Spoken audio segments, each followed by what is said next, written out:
first thing we're going to do is actually go into our internet, because you can access the tutorial from Computer Arts Magazine. Now we get this magazine at school, but you can also access it online, and it's really excellent if you need any inspiration, or if you want to know how to do something. It's a great website to use, so you should always have this on there. Now, to find our tutorial that we've got from our Computer Arts Magazine at school, we just look on the sheet I've given you, and it's Cityscape Collage. So we're going to look up there.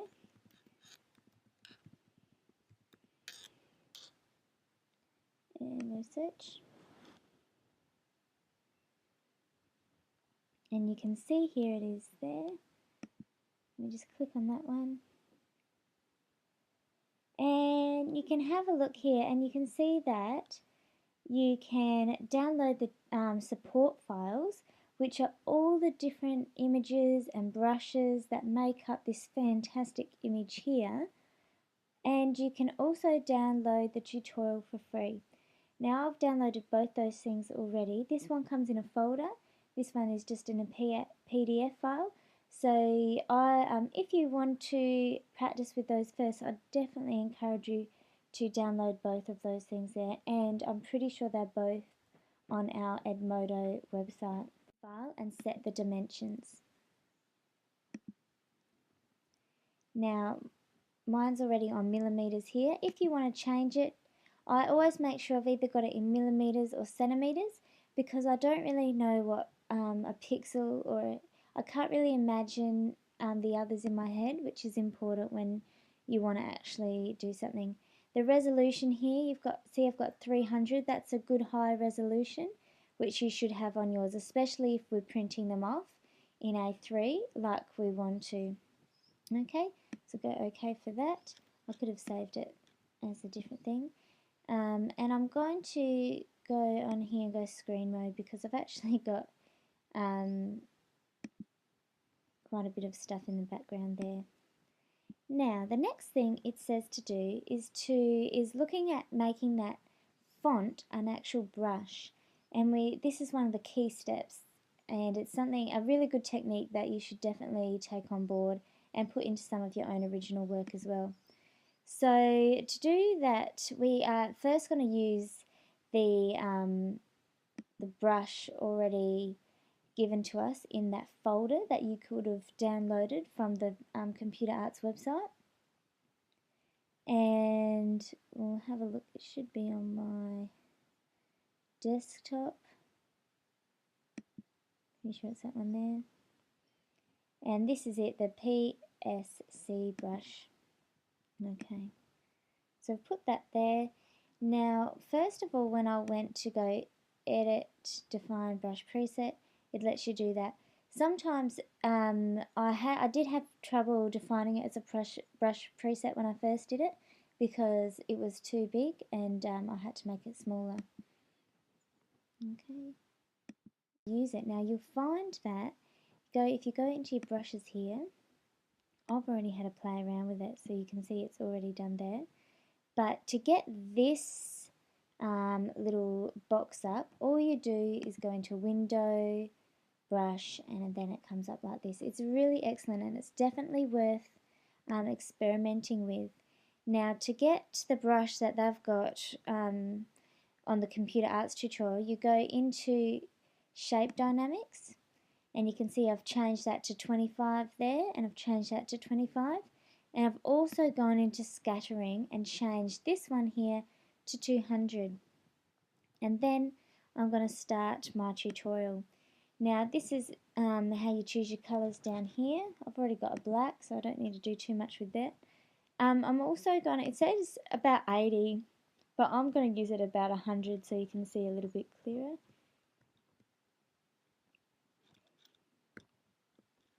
And let's start doing the black in the background. Now I think before I get into that, I'm actually just going to add a layer. They're very good in this tutorial about adding layers and putting layers into folders. Now that can, it's really good if you follow that. I'm not going to do it for this experiment, but it's definitely worth looking at because it does help a lot with your organisation.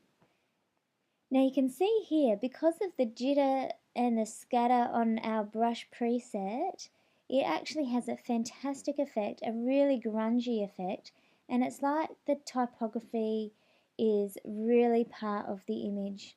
Now for this part of the tutorial I'm going to follow the colours he's used, but when you do your own you may want to change the colours. So if you were going to do something based on the Barossa Valley, then instead of using the black, you might want to use green or something like that, or dark brown. Now it says here to make sure that that black layer or that foreground layer is on the top. So you can see here I just quickly swapped around my layers over that side really simply.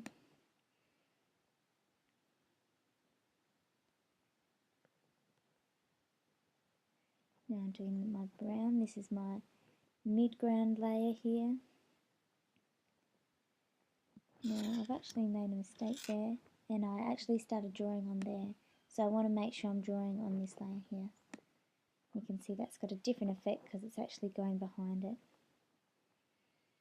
So it's really important to keep an eye on what layer you're doing things on.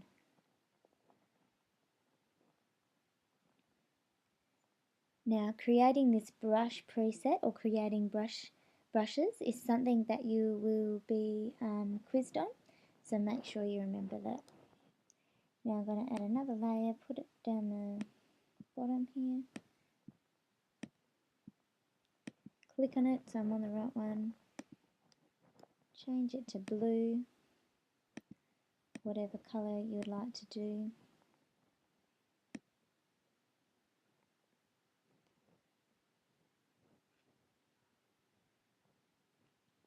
So this is my top, or my real foreground layer there.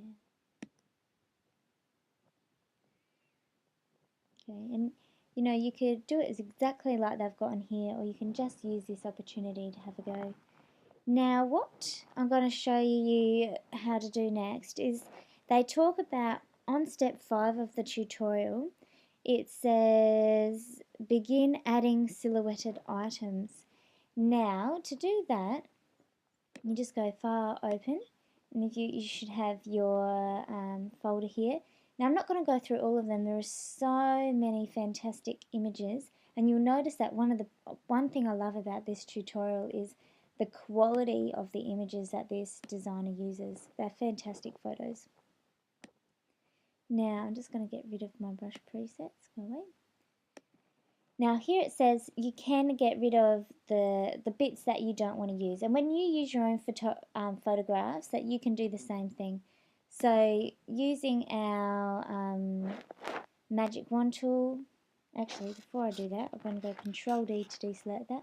I'm going to double click on here so that's not locked anymore. So I'm going to, and then I just go delete. It doesn't matter if you're deleting bits that you didn't really want to.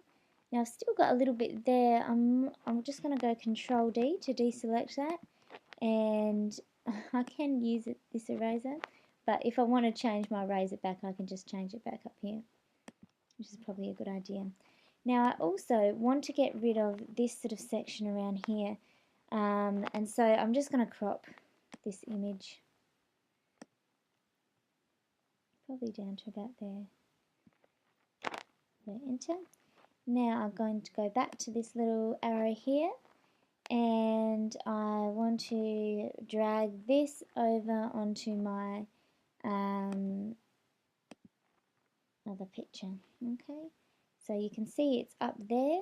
If you're ever wondering where your layers go or where things go, you can, like up the top here, they'll have it all up there for you.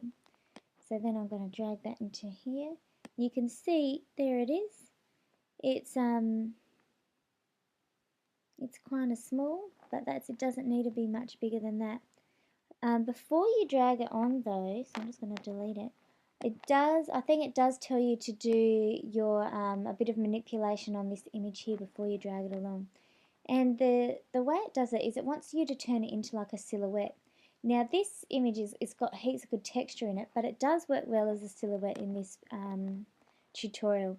And the way it tells you how to do that is to actually go into adjustments, and we've used hue and saturation before to change colours, so remember you can change the colour of it like that or whatever to make it sort of hyper. You can remember you can go colorize and it all goes the same colour. But this is a really good trick to turn something into a silhouette, and you just totally get going minus on the lightness, so it goes really dark there. But okay, it does have it totally, it does say on the tutorial to have it at minus 100, which is black, but I'm just going to put a little bit of colour and texture in there, and you can see how it's sort of behind that brown layer there. So to get it to the top where we want it, I'm just going to drag it up there and put that in there for now, and get rid of that one. Don't save. And I'm going to open up another one, another silhouetted image.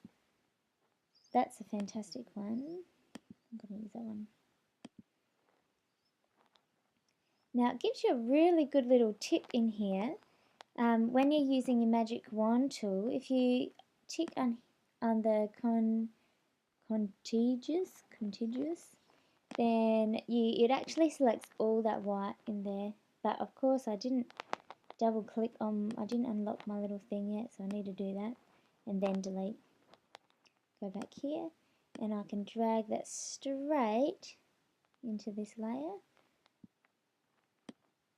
and that's quite a large image. And I can do the same thing with my image adjustments, hue saturation, bringing that right down to about there. That's pretty dark.